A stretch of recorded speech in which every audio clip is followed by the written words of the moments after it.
12 players, one injury list, the biggest 2 weeks of Arsenal's season. You couldn't write this. Just when Arsenal needed to be at full strength, FA Cup, Champions League quarter-final, Premier League title race all stacking up in the same 10 days, the treatment room has turned into a hotel.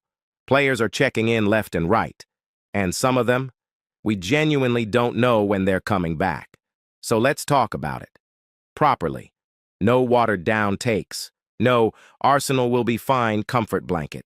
Let's go through this injury list one by one, figure out who we're actually worried about, who's probably okay, and what all of this means for our season. Buckle up. This one's heavy. First, can we just appreciate how unlucky this is? Like, genuinely. How often do you see one club lose this many players at the same time?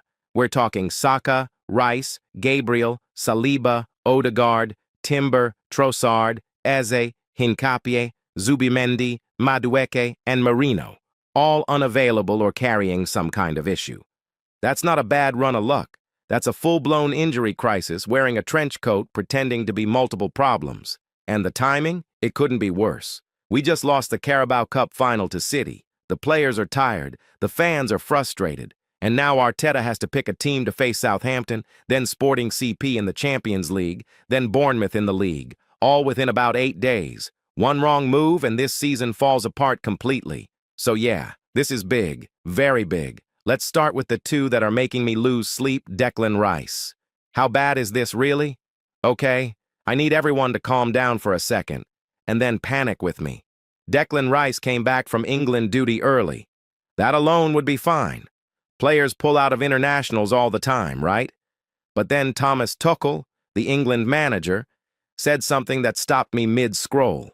He basically said Rice has been feeling discomfort for a while. Not a week, not since the City game, a while. And Tuchel's exact words were along the lines of, Rice is now at the point where he's asking himself whether it even makes sense to keep pushing through at 70% fitness. 70%. Declan Rice. Our engine. The guy who covers every blade of grass. Running at 70% and still playing through it because that's the kind of player he is. Now look, respect to him for that. He's a warrior. But this is also a red flag because it means we genuinely don't know how long he's been playing hurt. He might have been carrying this into some of our most important games and we didn't even know. Does this explain some of our recent performances? I'm not saying it does, but I'm not saying it doesn't either. The question right now is whether he's fit for Southampton on April 4th, and more importantly, is he fit for Sporting CP on April 7? Because if we go into a Champions League quarter-final without Declan Rice at full fitness, that is a massive problem. Sporting are not a team you want to face without your best midfielder operating properly. What do you think? Do you start him versus Southampton and risk it, or do you rest him completely and hope he's 100% for Sporting? The center-back situation, Gabriel and Saliba? Right. So this one. This is the one that really got me. Gabriel played the full 90 minutes in the Carabao Cup final against City. Full game. And then, straight after, he told the Brazil medical staff he was feeling pain in his right knee. The Brazilian FA confirmed it. They ran imaging tests. The results showed he wasn't fit to play for Brazil against France or Croatia. Now here's what's worrying. He played the entire final with a bad knee. Either he didn't feel it during the game or he played through it. Either way, those are not good options. And then, almost at the same time, we find out William Saliba is also out. Recurring pain in his left ankle. The French Football Federation confirmed it and said he needed a minimum of 10 days rest. 10 days. That actually means he could be back for Southampton if the timeline works out. But could be is doing a lot of heavy lifting there. So let's paint the picture. Gabriel. Knee, return uncertain but expected for April 4th. Saliba. Ankle. Same rough timeline. Our two first-choice center backs, both injured, both racing to be fit for the same game. If both of them miss the Sporting first leg, that is, without question, the single most stressful scenario Arteta could face right now. Who plays? Ben White at center back? Some combination that we haven't had time to work on? I'm not panicking yet, but I'm watching this very, very closely. The ones that are probably okay. Probably. Bukayo Saka. Don't panic. Yet. Saka pulled out of the England squad. Before you spiral. The early signs are that this is precautionary. Tuchel had already said before the international break that he wanted to manage the workload of certain key players. Saka was one of them. He arrived late to the England camp and then left early for medical assessment. That's the official line. Now, is there a chance it's more than precautionary? Yeah, there always is. But the way it's been handled, the language being used, and the fact that he arrived late anyway all suggest Arsenal were being careful rather than reactive. My honest take? Saka probably doesn't start versus Southampton. Arteta will want him fresh and 100% for the sporting game. That's the game that actually matters right now. Southampton at this stage of the season? With respect, we need to progress in the FA Cup, but we have enough quality even without Saka to handle that. The sporting game is a different conversation entirely. Odegaard is coming back, and that's huge. Okay, some good news. Finally, Martin Odegaard has been out for about a month with a knee injury. He's been a big miss, not just for goals or assists, but for the way he controls the tempo of our play. When Odegaard is on the pitch, Arsenal think faster. Norway's manager came out and said his return to club football is within reach.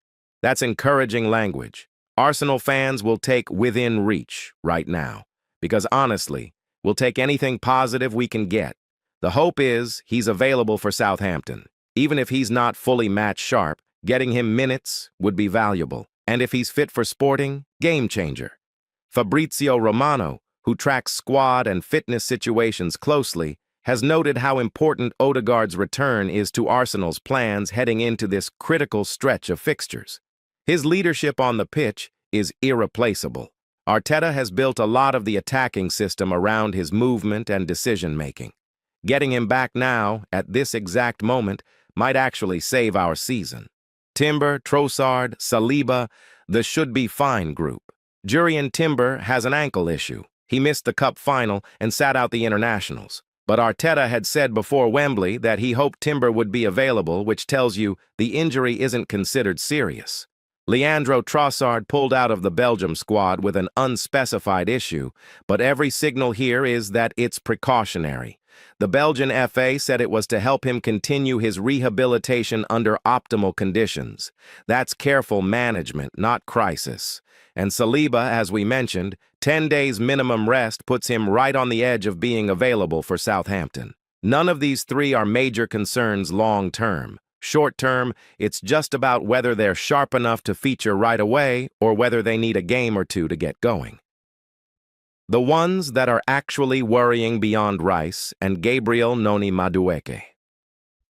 The knee brace moment. Madueke is technically an Arsenal player now, and this situation is one nobody wanted to see. Playing for England against Uruguay, he took a tough challenge. Tuchel called it on the edge and had to come off before halftime. And then, when he came out to speak to media after the game, he was walking with a limp and wearing a brace on his left knee. A brace on his knee. After a challenge, Tuchel called borderline. Now, Tuchel did follow up by saying the scan results were slightly better than his feeling. So it might not be as bad as it looked. He described it as Madueke being out for some days rather than weeks. But I'll be honest, I won't fully relax until I see him training normally. A knee brace after a dodgy tackle is not something you just brush off. Knees are complicated, and some days could mean anything. The hope is he's back for Sporting on April 7th. But if that scan tells a different story, we're looking at a much longer absence. Hincapié and Zubimendi, the return date problem. These two are the ones where the injury updates are the least clear, and that's exactly why they're the most stressful. Piero Hincapié played over an hour for Ecuador against Morocco, but then didn't feature in their next game at all. The Ecuadorian FA confirmed he'd return to Arsenal to begin recovery from an injury. No timeline, no details, just recovery. Zubimendi is a similar story. He came off the bench for Spain, played about 13 minutes, and then withdrew from the squad due to discomfort in his right knee. There are images circulating on social media of him with heavy strapping around that knee, which, as you can imagine, has not exactly calmed anyone down. For both players, the honest answer is, we don't know. And in football, we don't know is often the scariest update of all. These are squad players, not starters, so the immediate impact is slightly reduced. But depth matters, especially when you're playing 3 games in 8 days. Easy, a month out.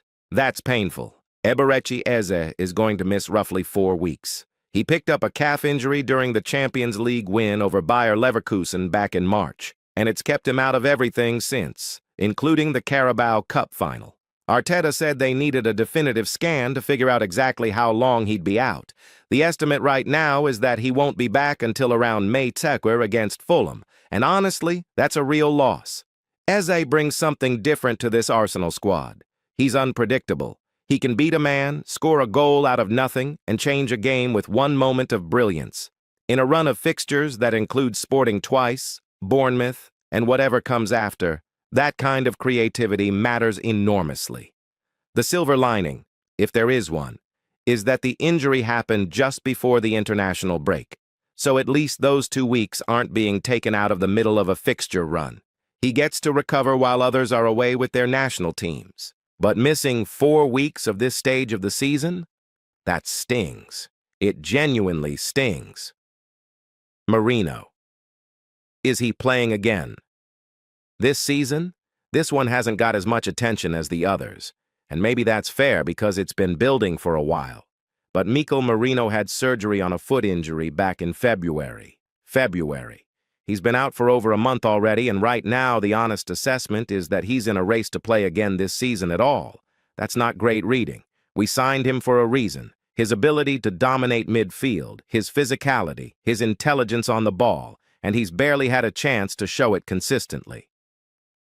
The other thing hanging over this is the World Cup. If Merino can't get fit before the end of the season, he risks going into a summer tournament underprepared. For Spain, that's a very competitive squad. You can't afford to show up out of form or without minutes.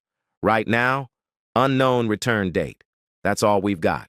So what does all of this actually mean for Arsenal? Let me lay it out simply. For the Southampton game on April 4th, Arteta will likely have most of his squad available. Saliba, Timber, Trossard, Odegaard. These should all be in contention. Saka and Rice might be rested as a precaution. Gabriel is being assessed, but should be close. This game should be winnable, even with a rotated squad. For Sporting CP on April 7th, this is the real test. Are Saka and Rice fully fit? Is Gabriel back? Is Madueke available? These are the questions that matter. A Champions League quarter-final away from home. You want your best players. Anything less, and the task becomes significantly harder. Fabrizio Romano has been keeping a close eye on Arsenal's squad situation, noting how Arteta's team selection in the coming weeks will reveal a lot about where this squad actually is, mentally and physically. The depth is being tested in a way Arsenal haven't quite experienced this season. For the Premier League title race, this is the longer game. Odegaard coming back helps massively. But if Rice is only 70% fit, if Gabriel is playing through discomfort, if Saka is being managed week to week, you can paper over cracks for 1 or 2 games. Over a full run-in, those cracks show. The teams above and around Arsenal won't be standing still. Every point dropped from here matters enormously. Let me ask you something. Here's what I genuinely want to know from you Arsenal fans reading this. Which injury worries you the most right now? Is it Rice because of how long he's apparently been carrying this? Is it the Gabriel and Saliba double-up at center back? Or is it actually Odegaard's delayed comeback affecting our rhythm for so long? And, honest question, do you think Arteta has managed the squad well this season, or has there been too much reliance on certain players to the point where these injuries were almost inevitable? Rice himself admitted last month that he was shattered. That's not a small thing. When your most important midfielder is telling you publicly that he's exhausted mid-season, something in the workload management either went wrong or was unavoidable. Which do you think it is? Drop your thoughts in the comments. I genuinely want to hear your takes. The positive corner, because we need it. All right, let's not end the analysis section on pure doom. There are real reasons to be hopeful. 1. Odegaard is coming back. The captain, the heartbeat of this team. Even at 70 or 80% sharpness, having him back changes how Arsenal play. 2. The depth in certain areas is genuinely better than last season. Arteta has options, even if none of them are perfect. Kiwi or Calafiori. There's enough at the back to hold things together if needed. 3. This Arsenal squad has shown resilience before. They've come through injury crises. They've found ways to win ugly when they needed to. And 4. The sporting game is the first leg. Even if things don't go perfectly in the first game, there's a second chance. That matters. This is not the end of the season, but it is the moment that will define it. Final thoughts. This is Arsenal's biggest week in years. I want to be straight with you. I've been an Arsenal fan long enough to know how quickly things can shift. One good week and we're back. One bad week and the season has a very different story. Right now, we are standing at exactly that kind of crossroads. 12 players with some kind of fitness question. The FA Cup, the Champions League, the Premier League title race, all happening at once. Arteta has been in difficult situations before. He's handled them. But this feels like the biggest test of his managerial career at Arsenal. Not because the opposition is unbeatable, but because the team he puts out on that pitch might be genuinely stretched in a way it hasn't been before. I believe in this squad. I believe in this manager. But I also believe in being honest about where we are. And right now, we're 1 or 2 bad injury updates away from a very difficult few weeks. The Gunners have been fighting on multiple fronts. And one of the biggest worries for every Arsenal fan over the last couple of months has been the absence of one man. Martin Odegaard, our captain, our creative brain, the guy who makes everything tick in the final third. He's been out injured, knee problem, and it's been painful watching Arsenal try to function without him. You could see the difference. The passes weren't arriving at the right time. The tempo felt off. The little pockets of space that Odegaard always finds, nobody was finding them. So yes, there's been a lot going on with Odegaard. And now, on top of the injury news, we've got this boot deal story dropping. And it's actually more interesting than it sounds on the surface. Let me explain. The switch nobody saw coming, or did they? Martin Odegaard has officially signed with Adidas. Now, for most players, a boot deal is just a boot deal, right? Brands pay them, they wear the boots, everyone moves on. But with Odegaard, this one actually means something. Because the guy has been a Nike athlete since basically the beginning of his career. We're talking 2014. That's when a 15-year-old Odegaard made his senior debut for Norwegian club Strømsgodset. Nike were right there with him from day one. They backed him when he was a teenager the whole of Europe was going crazy about. They were there through Real Madrid, through the loan spells, through the tough times, through everything. That relationship lasted over a decade, so when you see him now pulling on a pair of Adidas boots, that's not a small thing. That's a statement. And here's what makes it even more interesting. This switch didn't happen quietly. People actually noticed Odegaard wearing Adidas boots before the official announcement. Smart fans clocked it during training footage and match clips, so there was already speculation bubbling. And then it all became official. Adidas put out the announcement on their official X account, formerly Twitter, and confirmed Odegaard is now part of the family. What boots is he actually wearing? Okay, so let's talk about the actual boots, because this part is genuinely cool. Odegaard has been signed as an ambassador for the Adidas Predator Silo. If you know football boots, you know the Predator is legendary. It's been around for decades. Some of the greatest players in history have worn Predator boots. Zidane, Beckham, Gerrard. The list goes on.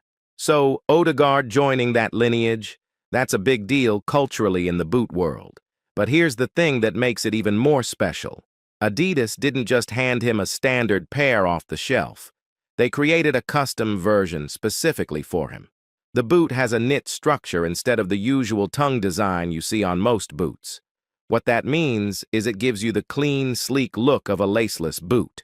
But you still get the proper fit of traditional lacing. It's combining two worlds. You get the aesthetics of the modern laceless style, but the adjustability that a lot of players still prefer. For a creative player like Odegaard, who relies so much on touch, control, and quick direction changes, that kind of precision fit actually matters. It's not just cosmetic. The right boot genuinely affects how a player feels on the ball. And let's be honest, the boots look incredible. Of course they do. How much do they cost? Right. let's talk money, because this is where it gets interesting for us fans. The Odegaard Adidas Predator range starts at $55 at the cheapest end and goes all the way up to $240 for the top-tier version. So there's genuinely something for everyone here. If you're a kid who wants to wear the same silo as your favorite Arsenal player, you can get in for $55. If you're an adult who wants the full-fat premium version, that'll set you back $240. The boots also come in a variety of colors, which is nice, for both adults and kids. Now, will I personally be spending $240 on boots? I won't lie to you. That's a tough sell. But do I understand why people would? Absolutely. Odegaard is one of the most technically gifted players in the Premier League. If he's wearing them, there's going to be demand. Adidas knew what they were doing signing him. His brand appeal is massive, not just in England, but globally. Norway loves him. Real Madrid fans still have a soft spot for him, and Arsenal's global fan base is enormous. This deal makes commercial sense from every angle. But wait, when did he first wear them in a match? Here's the detail that got everyone talking. Before the official announcement even dropped, Odegaard was already wearing Adidas boots in a Premier League match. Specifically, the North London derby, Arsenal versus Tottenham, one of the biggest games of the season.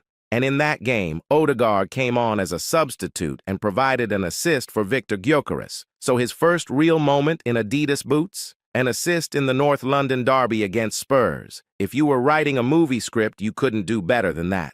Think about it. His first meaningful contribution in Adidas boots comes in a game against Tottenham, Arsenal's biggest rivals, and he helped set up a goal. That's the kind of storyline that sponsors dream about. Adidas must have been absolutely buzzing. And for Arsenal fans, it was a reminder of just how much we've missed him. Even as a substitute, even with limited minutes, he still made something happen. That's a top-level player right there. The injury situation. Let's be honest now. Let's talk about the elephant in the room. Odegaard has been out injured for a long time. We're talking 9 games missed, for both club and country. That's not a small absence. That's a significant chunk of the season where Arsenal have had to manage without their captain and their most creative player.